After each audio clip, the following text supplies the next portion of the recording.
ما بعد فأعوذ بالله من الشيطان الرجيم. بسم الله الرحمن الرحيم. محمد رسول الله والذين معه أشداء على الكفار رحماء بينهم.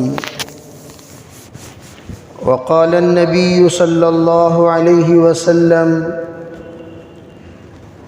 اصحابی کالنجوم بأیہم اقتدیتم اہتدیتم.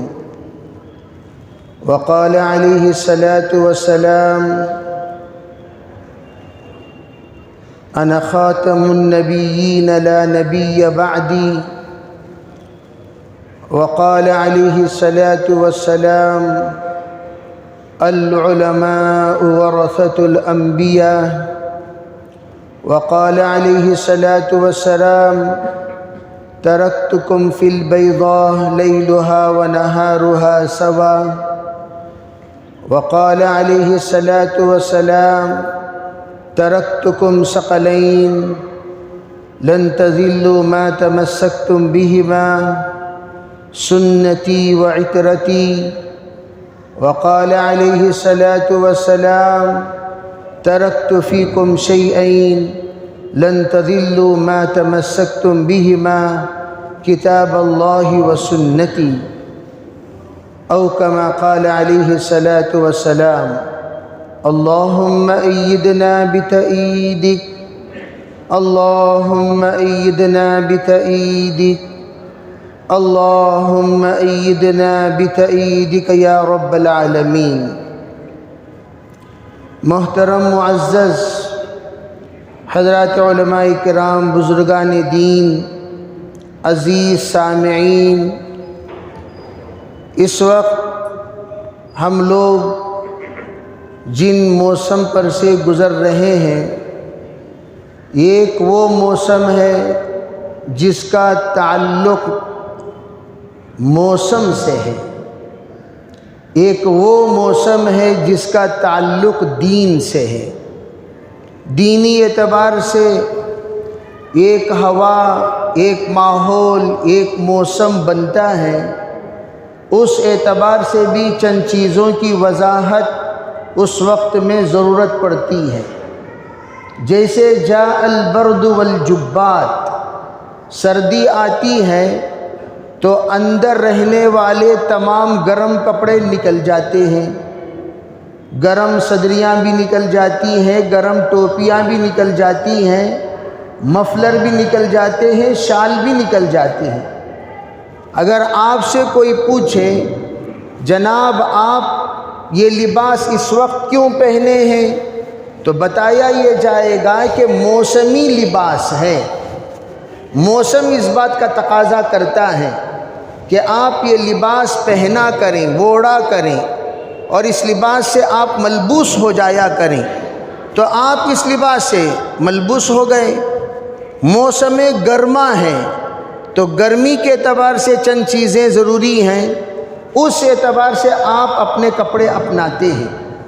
اسی طرح موسم سرما کے کھانے الگ، موسم گرما کے کھانے الگ، موسم سرما کے ماحول الگ، موسم گرما کے ماحول الگ.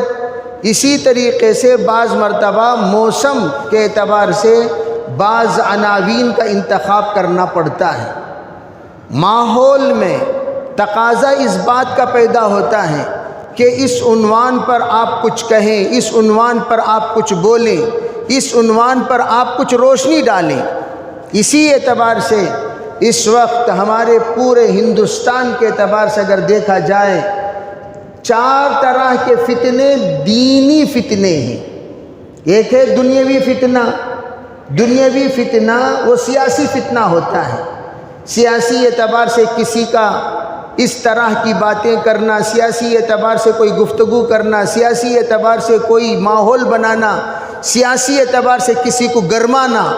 اس موقع پر سیاسی اعتبار سے اس مسائل کا حل کیا ہے بتایا جاتا ہے. جیسے میں ہمیشہ کہا کرتا ہوں، بھائی اللہ کے رسول علیہ الصلاۃ والسلام کی سیرت کو لوگ اخلاق کے اعتبار سے دیکھتے ہیں تو حضور کے اخلاق بیان کرتے ہیں، تزکیہ کے اعتبار سے دیکھتے ہیں تزکیہ بیان کرتے ہیں، اصلاح معاشرے کے اعتبار سے دیکھتے ہیں اصلاح معاشرہ بیان کرتے ہیں، بعض دیکھتے ہیں حضور کو سیاسی اعتبار سے تو حضور کی سیاست بیان کرتے ہیں۔ اسی لیے حضرت مولانا شیخ الحدیث زکریا صاحب رحمۃ اللہ علیہ نے ایک کتاب کی تالیف فرمائی، اسلامی سیاست۔ حضرت نبی علیہ السلام کو آپ نے بطور نبی دیکھا، لیکن سیاسی لیڈر کے آپ نے نہیں دیکھا۔ اگر آپ دیکھیں گے تو اللہ کے رسول علیہ السلام کی سیاست میں کتنا بڑا آپ کا حصہ رہا ہے، آپ کی سیاست فہمی۔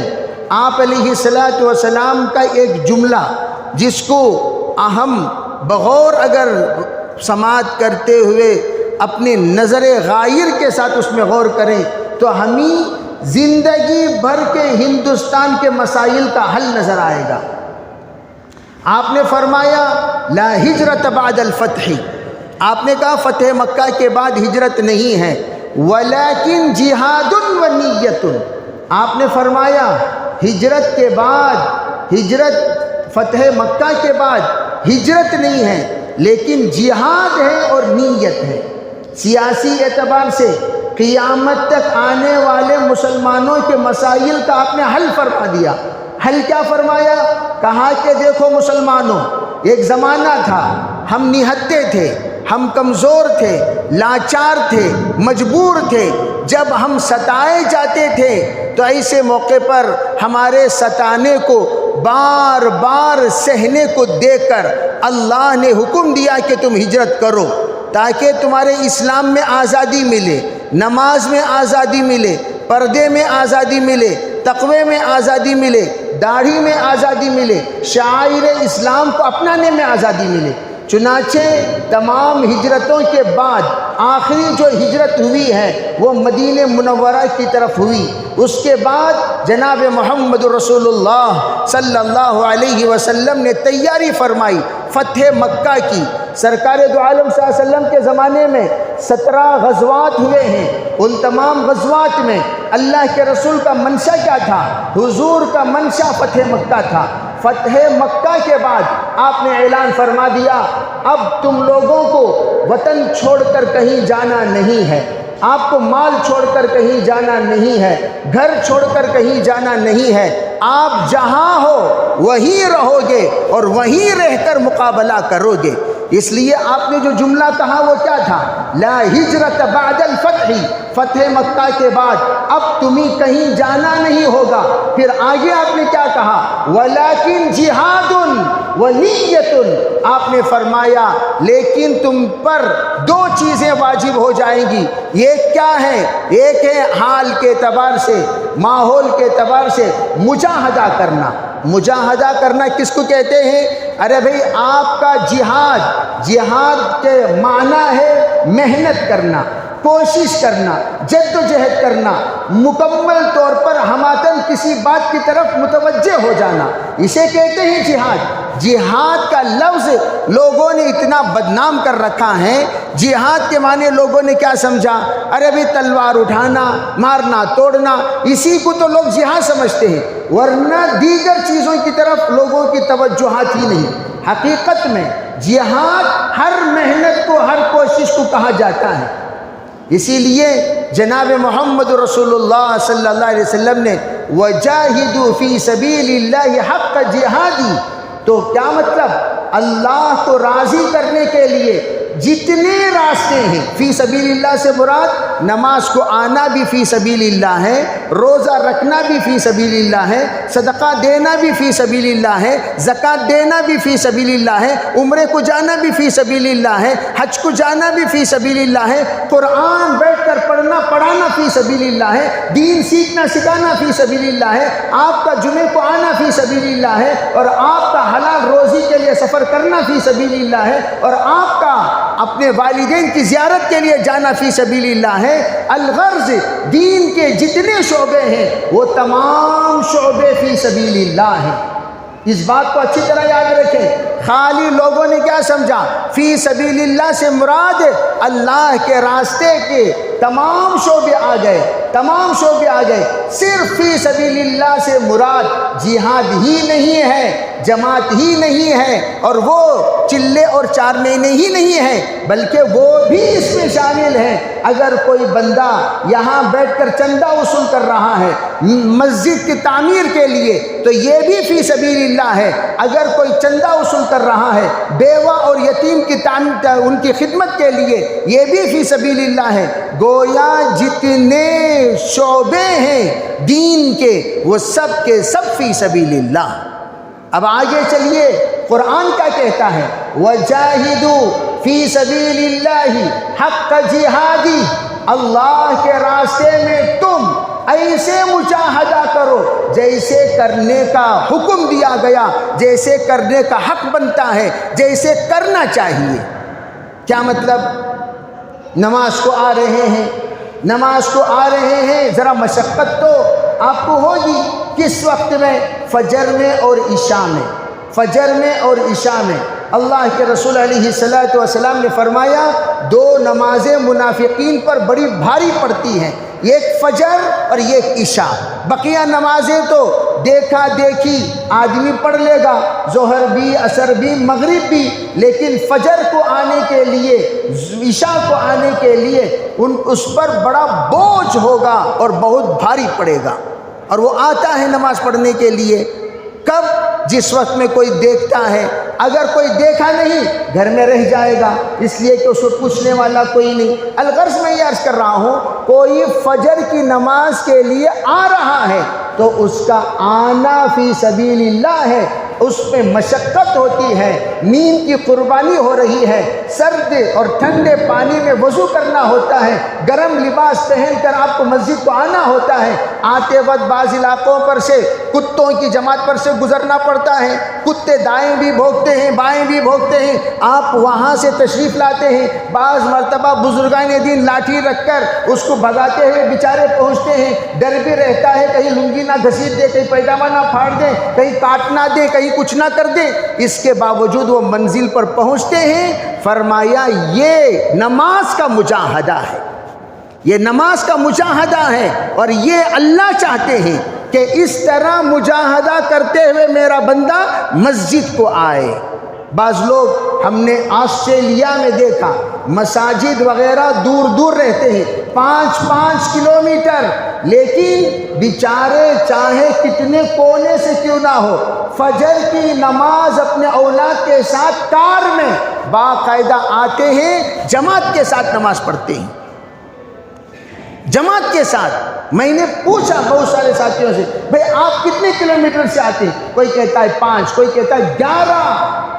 اس کونے سے لے کر اس کونے تک کوئی مسجد نہیں جماعت کے ساتھ نماز پڑھنے والی، اور یہاں وہ بیچارے 11 کلومیٹر سفر کر کے آتے ہیں جماعت کے ساتھ نماز پڑھنے کو۔ اور ہم لوگ بازو بازو گھر سے آتے نہیں۔ لا صلاۃ لجار المسجد الا فی المسجد۔ حضرت امام شافعی تو فرماتے ہیں مسجد کے پڑوسی کی نماز مسجد ہی میں ہوگی، گھر میں نماز پڑھے گا تو نماز ہی نہیں ہوگی، نماز ہی نہیں ہوگی۔ حضرت امام شافعی کا یہ کہنا کیوں؟ اس کے اندر کاہلی ہے، سستی ہے، مستی ہے، اس لیے نہیں آ رہا ہے۔ اس کو آنا چاہیے مسجد، اور مسجد میں آ کر پڑھنا چاہیے۔ الغرض یہ میں عرض کر رہا تھا، یہ نماز کا مجاہدہ۔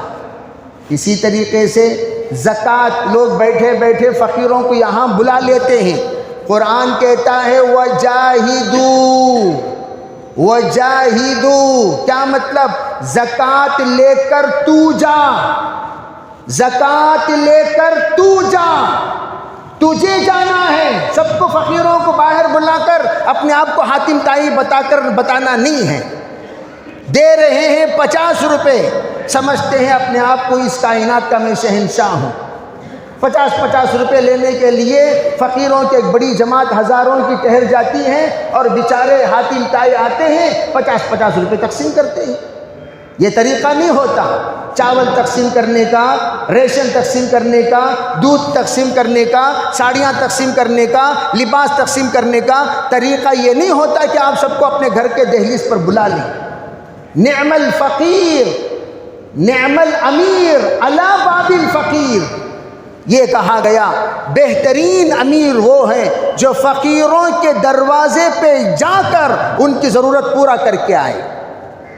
ارے بھی آپ جائیے، فطرہ لے کر آپ جائیے، زکوٰۃ لے کر آپ جائیے، صدقہ لے کر آپ جائیے۔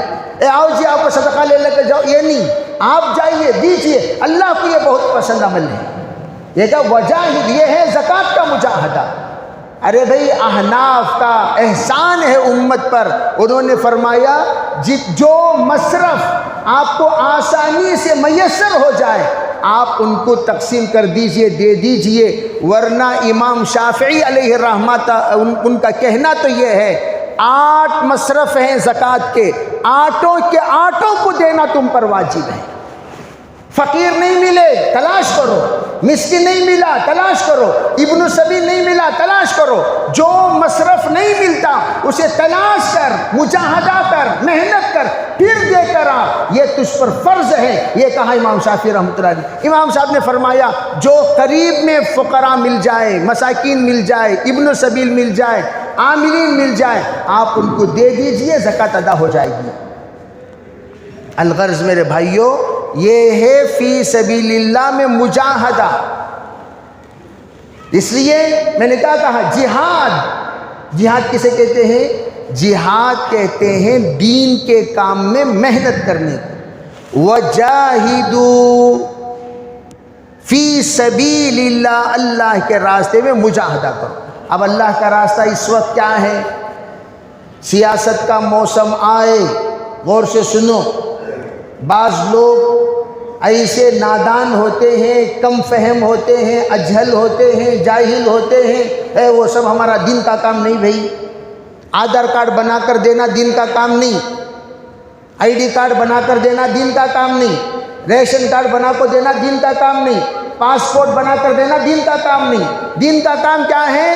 صرف اور صرف نماز کے بارے میں کوئی بات کرتا ہے دین کا کام، اس کے علاوہ بقیہ دین کا کام نہیں۔ ارے اللہ کے بندے، اگر تو غور سے سمجھو اس بات کو، سیاسی اعتبار سے سرگرم نہیں ہوگا، کیا مطلب سرگرم کا مطلب کیا ہوتا ہے؟ ارے بھائی تو پڑھا لکھا انسان ہے، تیرے دائیں تیرے بائیں تیرے آگے تیرے پیچھے ایک معصوم لوگوں کی ایسی جماعت رہتی ہے، ان کو کچھ پتہ نہیں، وہ جاتے ہیں، کھاتے ہیں، کماتے ہیں، آتے ہیں، کھاتے ہیں، سوتے ہیں، اٹھتے ہیں، جاتے ہیں، آتے ہیں، بس ان کا روٹیشن اسی طریقے سے جیون کے ہیں 3 نشان، روٹی کپڑا اور مکان میں ٹریانگل میں زندگی گزار رہے ہیں۔ اب آپ کو ان کو بلانا جی راؤ جی ہاں، محمود راؤ جی ہاں، تمہیں ماشاءاللہ ہمارے ہندوستان کے بہت پرانے باشندے نا بھائی، 60 سال عمر ہو گئی، آدھار کارڈ۔ میرے عزیز بھائیوں، مسلمانوں میں توجہ، 30% آج بھی مسلمانوں کے پاس آدھار کارڈ نہیں ہے۔ 30% آدھار کارڈ نہیں ہے۔ میں حیرت میں پڑ گیا، ارے آپ کے پاس نہیں، آدھار کارڈ اب تک بنایا نہیں۔ ان کے پاس کوئی یعنی آدھار کارڈ نہیں بنا مطلب کیا؟ اس سے متعلق کوئی کام ان کے پاس ہے ہی نہیں۔ آدھار کارڈ نہیں ہے تو مطلب کیا؟ اکاؤنٹ بھی نہیں ہے۔ نمبر 2 کیا؟ کوئی بھی ان کا آئی ڈی کارڈ نہیں ہے۔ نمبر 3 پاسپورٹ نہیں ہے۔ نمبر 4 اسکول سرٹیفکیٹ، کچھ بھی نہیں، زیرو، کچھ بھی نہیں۔ کیا بھئی ہے؟ پرانی ڈرائیونگ لائسنس ہے، وہ زمانے میں 500 روپے تک بناتے تھے نا، وہ زمانے کے لائسنس ہے، اور رکھ لے کو بیچارے آٹو چلا لے کو جاری۔ ان سب کو جوڑو، یہ اللہ کا راستہ ہے۔ میں آگے بتاؤں گا، سب کو فکر مند بناؤ، ان سے کہو تمہارے ذمے ہے اپنا ووٹ استعمال کرنا، تمہارے ذمے اپنا ووٹ استعمال کرنا، تمہارے ذمے اپنا ووٹ استعمال کرنا، تمہارے ذمے اپنا ووٹ استعمال کرنا۔ ہندوستان کی تاریخ ہے ایک ایک ووٹ پر جیتنے والوں کی، ایک ایک ووٹ پر جیتنے والوں کی ایک فہرست ہے۔ 10 ووٹ پر، 5 ووٹ پر، 15 ووٹوں پر، 100 ووٹوں پر جیتنے والوں کی ایک فہرست ہے۔ اور ہمارے یہاں اتنا بڑا مجمع ہے، اور ان میں سے دستاویزات جس کو کہتے ہیں ڈاکومنٹیشن، وہ کتنے لوگوں کے پاس ہے؟ زیادہ سے زیادہ 30% لوگوں کے، 40% لوگوں کے۔ ان پڑھ لوگوں کا مجمع ہم میں زیادہ ہے. 3% پڑھے لکھے ہیں سو. کتنے؟ only 3%. 97% ہم میں ان پڑھ ہیں، کاروباری ہیں، بیپاری ہیں، تاجر ہیں، ان پڑھ، کچھ نہیں آتا ان کو. کتنے ایسے لکھپتی لال خاں ہم میں ایسے ہیں جن کو دستخط کرنے نہیں آتا، سائن کرنے نہیں آتا. کئی بار میں پوچھتا ہوں کیا جی سائن کرے سو حضرت؟ یہاں دیکھے تو نکاح نامے میں ایک سائن، یہاں دیکھے تو صلح نامے میں ایک سائن، یہاں دیکھے تو آدھار کارڈ کے پر عجیب عجیب عجیب عجیب سائن. ہر وقت میں ان کا سائن کا ڈیزائن بدلتا رہتا ہے. مطلب کیا؟ سائن انہوں جب کرتی تب تب ریمائنڈ کرتی سو میری سائن کیسی تھی ذرا سوچ کو، ہاں بھا ویسی تھی کر کو اب ڈالتی، اب سائن بدل جاتی. سائن کرنے کا تو نوبت نہیں ہے، تو اس کے واسطے اب سب کیا کر دیے؟ تھم لگاؤ، تھم لگاؤ، تھم لگاؤ، تھم لگاؤ، ہیبٹ کا بھی بلاؤ بھائی، ہیبٹ کا بھی بلاؤ بھائی. تو اس لیے میں ایک جو چیز ان پڑھوں کی کثرت، سب سے پہلے ان سب کے پاس جاؤ، سب کو جوڑو. 500 600 1000 ووٹیں ہر محلے میں آپ کو ایسی ملیں گی. یہ لوگ کرتے کیا ہیں؟ یہ لوگ ان لوگوں کا غلط فائدہ اٹھاتے ہیں جتنے ووٹیں ڈالے نہیں جاتے، وہ تمام ووٹوں کو ڈال دیے بول کر رپورٹ بتاتے ہیں. تو رپورٹ میں کیا آئے گا؟ بے آپ کے یہاں 100 ووٹیں تھیں، 100 ووٹ میں 50 ووٹ ڈالے، 50 ووٹ نہیں ڈالے. جو سازش والا ہوتا ہے ان 50 ووٹوں کو اپنے ڈبے میں ڈال لیتا ہے. قصہ ختم. کبھی جن کے پاس آدھار کارڈ وصولی کرتے ہیں لوگ، تمہارے آدھار کارڈ دے دو، ووٹنگ کارڈ دے دو، وہاں آ کر وصول کر لو، اور اسے لوگ فروخت کرتے ہیں. وہ تو میں الیکشن کے قریب کے زمانے میں بتاؤں گا. لیکن آپ سے اس وقت آپ اگر سیاسی اعتبار سے سرگرم ہو کر، یہ سیاست نہیں ہے، یہ آ کر حفاظت ہے. اسے سیاست نہیں بولے. سیاست کے لیے پارٹی میں ہونا ضروری نہیں. دیکھو میں ایک بات عرض کرنا چاہتا ہوں، ہم لوگ 70% ایک انسان ہے، اس کے مقابلے میں 70% لوگ کھڑے ہوئے ہیں، اور یہ 30% ہے. یہ 70% متحد ہوتے قیامت تک وہ 30% نہ آتا. لیکن یہ 70% 10 7 فرقوں میں بٹے ہوئے ہیں. نتیجہ کیا ہوگا؟ نتیجہ یہ 10%، وہ 10%، وہ 10%، وہ 10%، وہ 10%، 7 کے ساتھ 10% ہو گئے. اب یہاں 30% ہو گیا، تو 10 کے مقابلے میں 30 جیت جاتا ہے. حقیقت میں یہ 10 نہیں ہے، یہ 70 ہیں. اگر 70 جڑ جاتے کہ کیا یہ 30 جیتتا؟ یہی اصول پورے یورپ ممالک کا ہے. وَمَنْ ثَقُلَتْ مَوَازِينُهُ فَهُوَ فِي عِيشَةٍ رَاضِيَةٍ. پورے یورپ میں 51 جس کا ہوگا وہ کامیاب، 50 جس کا ہوگا وہ ناکام. 2 ہی لوگ کھڑتے ہیں پورے یورپ کے الیکشنز میں. دیکھو 2 ہی لوگ کھڑیں گے کہ یہ یس اور نو، یہ ہاں یا نہ، پلس یا مائنس. وہاں کرتے کیا ہے؟ جو پلس ہوتا ہے وہ صدر بن جاتا ہے، جو مائنس ہو جاتا ہے وہ نائب صدر بن جاتا ہے. قصہ ختم. ارے بھائی صدر بن کر کوئی نائب صدر بنے گا کہ نہیں بنے گا؟ سیکریٹری نائب سیکریٹری بنے گا کہ نہیں بنے گا؟ بن گیا. تو ہم لوگ اس وقت سب سے پہلے فاؤنڈیشن والی محنت کیا ہے؟ یہ اگر آپ جا رہے ہیں، ایک ایک فرد کو مل رہے ہیں، ان کے پاس دستاویز لے رہے ہیں، ان کی ڈاکومنٹری آپ بنا رہے ہیں، اس وقت کا یہ جہاد ہے. اس وقت کا یہ جہاد ہے. کیوں؟ اگر آپ اپنے مسلمان بھائیوں کے ووٹنگ کو مضبوط نہیں کرو گے، کل کا کیا دن، کل کیا ہوگا؟ یہ لوگ ووٹ ڈالنے والے نہیں ہوں گے.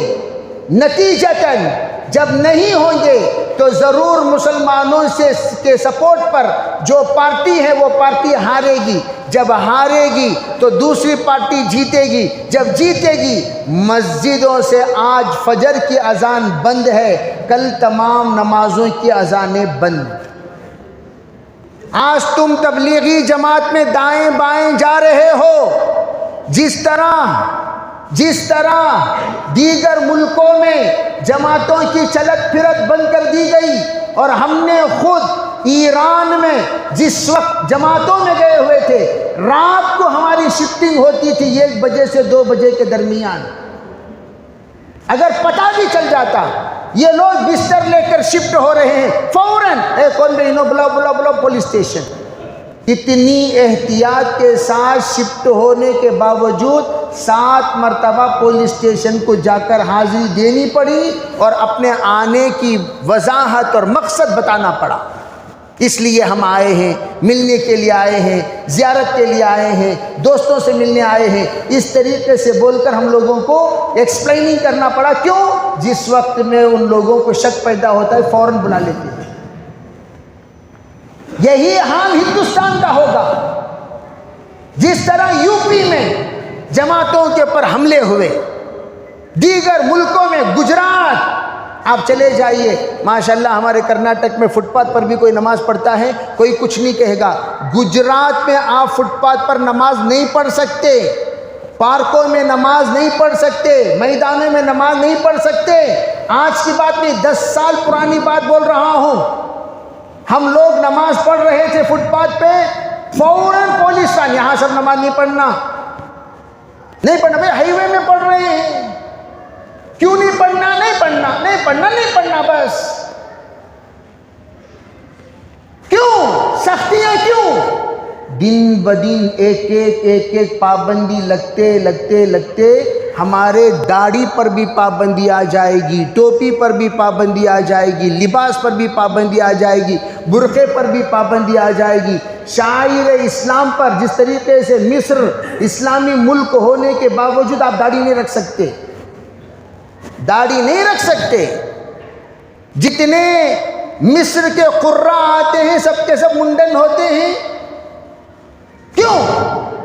اصول بنا دیا گیا۔ وہاں کے لوگوں نے جس سب دوسرے لوگوں سے متاثر ہوئے، مغربی کلچر سے متاثر ہوئے، اصول بنا دیا گیا کہ داڑھی وغیرہ کے سلسلے میں پابندی رکھنا ہو، لائسنس لینا ہوگا، داڑھی کی لائسنس۔ اس لیے میں عرض کرنا چاہتا ہوں، اب بتاؤ کہ اب ہمارا سیاسی اعتبار سے محنت کرنا یہ دین ہوا کہ نہیں ہوا؟ ارے بولو بھائی، ہوا کہ نہیں ہوا؟ وہ سب ہمارا کام نہیں بھیگا تو کون سا ہمارا کام نہیں؟ وہ سب ہمارا کام نہیں بھیگا تو کون سا جی تمہارا کام میں؟ دین مسجدیں محفوظ رہیں گی وہ محنت سے۔ تو اب اس وقت جیسے کہا موسمی اعتبار سے تقاضا یہ ہے، فوراً اپنے ڈاکومنٹس مضبوط کرو۔ ڈاکومنٹ مضبوط کرنے میں ساتھ دو، ڈاکومنٹ کلیکٹ کرو، ڈاکومنٹ مضبوط کرنے میں آپ حضرات گشت کرو، اپنے محلے کی فکر کرو، تمام مسجد والے اپنے مسجد اور اطراف کی فکر کر لیں، مسئلہ حل۔ مسجد والوں کے پاس بہت کام ہے، کرتے نہیں ہیں۔ سنو اچھی طرح، مسجد کے پاس بہت کام ہے، کرتے نہیں ہیں۔ کیا کام ہے؟ آپ سیاسی اعتبار سے محلے کی اقتدا کرائیے، اور فقر کے اعتبار سے آپ فکر کیجئے۔ بیکاری گناہوں کا دروازہ ہے، تمام اطراف میں جتنی بیکاری ہے اس کو ختم کیجئے۔ فقر یہ کفر ہے، فقر جہاں ہوگا وہاں کفر آئے گا۔ کاد الفقر ان یکون کفرا۔ کیوں؟ آج فقر ہی کی وجہ سے لوگ قادیانی بن رہے ہیں، گوہری بن رہے ہیں، صدیقی بن رہے ہیں، سعدیانی بن رہے ہیں، دیگر تمام طبقے میں جا کر گھس رہے ہیں۔ کیوں؟ وہاں کچھ ملتا ہے، جہاں چکنا وہاں جھکنا، سا بن رہے ہیں۔ اس فقر کا خاتمہ کیسے کریں؟ جائیے، گشت کیجئے اور ان سب کو کوئی نہ کوئی ایسا کام دیجئے جیسے پہلے زمانے میں بھئی عزیز سیٹھ، ان کے دماغ میں یہ بات آئی فقر کو دور کرنے کے لیے بیڑیاں بنانا، تو انہوں نے ایک کالونی بنا دی، بیڑی کالونی۔ ارے بھئی میسور کے پاس کیا موجود ہے بولو؟ عزیز سیٹھ کالونی۔ کیا کالونی؟ وہ بیڑی کالونی۔ کیا مطلب؟ تمام غریبوں کو وہاں پر جمع فرما کر بھیک منگو مت، اللہ نے تمہیں طاقت دیا، طاقت بھی اللہ نے تمہیں دی ہے، صلاحیت بھی دی ہے، قوت بھی دی ہے، تمہیں محنت کرنے کی ہمت بھی دی ہے، تو تمہیں کرنا کیا چاہیے؟ تم لوگوں کو کم از کم کچھ نہیں آتا، بیڑی بننے آتا ہے جی، بیڑی لے لے جا کو وہاں ڈالنے ہوتا، ہاں ہوتا، بیڑی کے پتے لانے ہوتا، ہاں ہوتا، بیڑی کے لیے گاڑیاں چلانے ہوتا، ہاں ہوتا، یہ سب کام کرو، بھیک منگونوں کو بیٹھو یہاں بیڑی یہ کام کرو جی۔ ان کے دماغ میں کوئی عالم تھے نہیں، تو بیڑی مکروہ ہے کہ حلال ہے حرام ہے وہ سب اس کے بارے میں بولیں گے، لیکن کم از کم ایک ذمہ داری کے طور پر بیڑی کام میں لگائے کہ نہیں لگائے؟ اس طرح ہم اپنے محلے میں اس طرح کی محنت کریں، کوئی بھی بیکار ہمارے محلے میں نہ رہے، تو کیا ہوگا؟ لڑکیوں کا بھاگنا ختم ہو جائے گا۔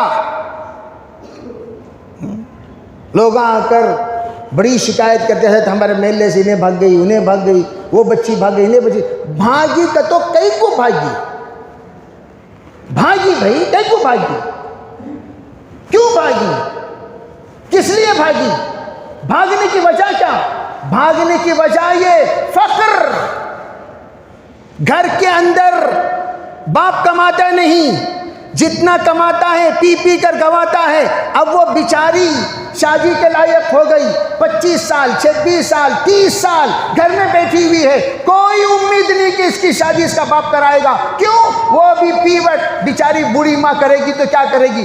آخر کار کوئی ہمدرد آ کر اس کے انگلی پکڑتا ہے، اس سے بات چیت کرتا ہے، اسے تسلی دیتا ہے، اس کے ہو کر رہ جاتی ہے۔ تو قصور ہمارا یا ان کا؟ پہلے اس پر سوچو، قصور کس کا؟ ایک جگہ پر کرناٹک ہی میں جس وقت محنت ہوئی، 14 لڑکیاں جب بھاگ گئیں تو عقل آئی لوگوں کو، تو میں نے عہد لیا نوجوانوں سے، کون کون بغیر جہیز کے شادی کرے گا؟ کھڑے ہو کر بتاؤ، نام لکھو۔ اس وقت کا یہ مجاہدہ ہے، اس وقت کا یہ جہاد ہے، اس وقت کی یہ محنت ہے، اس وقت کی یہ فی سبیل اللہ ہے، اس وقت امت کی حفاظت کی سب سے بڑا اقدام ہے۔ 400 نوجوان عزم کیے، اسی نوجوانوں کی جماعت میں یہ آ کر کہنے لگا، الحمدللہ حضرت میں بغیر جہیز کے شادی کیا ہوں، میں کیا ہوں۔ جب نوجوان تیار ہو گئے، وہاں لڑکیوں کا بھاگنے کا سلسلہ بند ہو گیا۔ لڑکی بھاگتی کیوں؟ صاف کہتی ہیں، تم 1 لاکھ پوچھ کر ہم سے نکاح کرنے والے تھے، اور یہ بیچارے 1 لاکھ دے کر نکاح کرنے والے تھے، تو کس کی بات مانو؟ لینے والی کی بات مانو، دینے والی کی بات مانو؟ اس لیے جانے والی عورتوں پر، لڑکیوں پر جرم نہیں، جرم تو ہم پوری سوسائٹی ہیں، پوری یونٹی ہے، پورے جتنے ہم لوگ ہیں، ہم سب کے سب ہیں اس کے مجرم، ہم سب کے سب۔ اسی لیے میں ساتھیوں سے کہتا ہوں، تم جو امیر کی شادی کرانے کا اپنے بیٹے کے لیے 3 لاکھ 5 لاکھ 10 لاکھ 15 لاکھ 50 لاکھ شادیاں کراتے نا، وہ 50 لاکھ میں 50 شادیاں ہو جاتی ہیں، 50 لاکھ میں 50 شادیاں ہو جاتی۔ اب سنا کہ کچھ حرام خوروں کی شادی ہوئی، یہاں ناچے بھی لوگ ماشاءاللہ، جوتے لے کر مارنے کے قابل ہیں کہ نہیں ہیں؟ اجتماعی جوتا لے کر مارنا چاہیے ایسے لوگوں کو جن لوگوں نے ناچ کیا ہے۔ کیوں؟ توجہ کیوں نہیں؟ توجہ کیوں نہیں ہے؟ اور یہ تمام عمرہ جو ایک شادی عالی شان انداز میں کرتے ہیں، یہ ایک شادی کر رہے ہیں، اطراف میں رہنے والوں کی آہیں غربا کی لے کر رہے ہیں، اسی لیے اکثر عمرہ کی شادیاں نبھتی نہیں، اکثر عمرہ کی شادیاں نبھتی نہیں۔ کیوں؟ وہ آہ لے کر کیے جانے والی شادیاں وہ آہ کے ساتھ ہی ختم ہو جاتی ہیں۔ اس لیے بھئی سادہ سیدھا انداز میں ہم لوگ ایک جگہ گئے تھے ہلیال، وہاں پر کچھ امیروں نے مل کر غریبوں کی شادی کرانے کا ارادہ کیا۔ اجتماعی شادی کیا ٹھیکیدار بھئی بسم اللہ نگر والے ہی ہیں؟ دوسرے لوگ اجتماعی شادیاں نہیں کرا سکتے؟ وہاں کرا رہے ہیں نا حضرت، یہاں کرا رہی ہیں، کیا وہ بولو یہاں کا کیا وہاں سے یہاں کے لوگ کمزور ہیں؟ یہاں مالدار نہیں ہیں، دلدار نہیں ہیں؟ اگر ہم بھی نیت کریں 50,000 روپے، 50,000، اس میں ماشاءاللہ 35 شادیاں کرا دی لوگوں نے۔ 50 50 50 50 50 50، ارے بھئی تو تیری زکوٰۃ دے، تیری زکوٰۃ دے۔ 40 لاکھ روپے ہیں تیرے پاس، 1 لاکھ روپے تجھ پر زکوٰۃ فرض، تیری زکوٰۃ دے۔ 40 لاکھ والا 2 شادیاں کرا سکتا ہے، 50 50 کی 2۔ غریب بیچارے کا جو بیچارہ لڑکا ہے، بیچاری لڑکی ہے، لڑکی کے لیے آپ پلنگ، بیرو اور ضروری ساز و سامان لے کر دے دیجئے، شادی ہو گئی بیچاری کی۔ تو میں یہ عرض کرنا چاہتا ہوں، مسائل کا حل سوچنا چاہیے، افواہ ہنگامہ نہیں کرنا چاہیے۔ بہرحال بول تو رہا تھا میں اس وقت موسمی اعتبار سے ختم نبوت پر، لیکن یہ بھی اس وقت کفر کافر جو لوگ ہو رہے ہیں، مرتد جو لوگ ہو رہے ہیں، وہ اپنے فقر سے ہو رہے ہیں۔ اس لیے تمام ساتھیوں سے گزارش ہے، سب سے پہلی بات اپنے گھر کے اعتبار سے بھی ہم لوگ محنت کریں کہ ہمارے بچیوں کے دل اور دماغ میں اسلام کی اہمیت اور ہیبت بیٹھ جائے، اور دوسری بات یہ ہے جتنی غربت ہے وہ ہمارے علاقے سے دور ہو جائے۔ اس کے لیے بھی سب فکر مند ہو کر جڑنا۔ میں تو کہتا ہوں بھئی نوجوان جڑو، نوجوان خالی بمڑیاں مارنے میں، ہنگامہ کرنے میں، رمضان کو گنجا بنانے میں، رمضان سموسہ بانٹ ڈالے گا تو انہوں بہت بڑے ترم خاں ہو گئے، بہت بڑے ترم خاں اس وقت کے زمانے کے۔ انہوں عثمان غنی، عبد الرحمن ابن عوف سموسہ بانٹ ڈالے گا تو دیگر شوقہ میں پھرتے رہو، گاڑیاں بدلتے رہو کہ وہ گاڑی تمہاری، بھائی گاڑیاں بدلنے کا کیا غلیظ شوق ہے بھائی، کیا غلیظ شوق ہو؟ ہر سال ہر 6 مہینے کو گاڑیاں بدل رہی، کیوں؟ پرانے گاڑی میں یہ آپ کی جو مبارک جسم ہے وہ بیٹھ نہیں سکتی کیا ضرورت ہے؟ وہ گاڑیاں بدلنے میں جو نقصان اٹھا رہے ہو اس میں شادیاں ہو جائیں گی غریبوں کے گھرانے کی۔ شوقاں ختم کرو، شوقاں ختم کرو، ذمہ داریاں نبھانے کی عادت ڈالو، انشاءاللہ اللہ تم یہاں کوئی تمہیں جانے یا نہ جانے، حشر کے میدان میں تمہاری پہچان غریب یتامہ غربا اور ارملہ بیوائیں، ان سب کے والی اور کفیل کی طرح اللہ پہچان کرائے گا۔ انا وکافل الیتیم کہاتین یوم القیامہ، حضور نے فرمایا میں اور یتیم کا رکھوالا ہم دونوں قیامت کے دن ایسے ہوں گے قریب۔ اللہ ہمیں شریعت کو خوش نصیب فرمائے۔ وآخر دعوانا الحمدللہ رب العالمین۔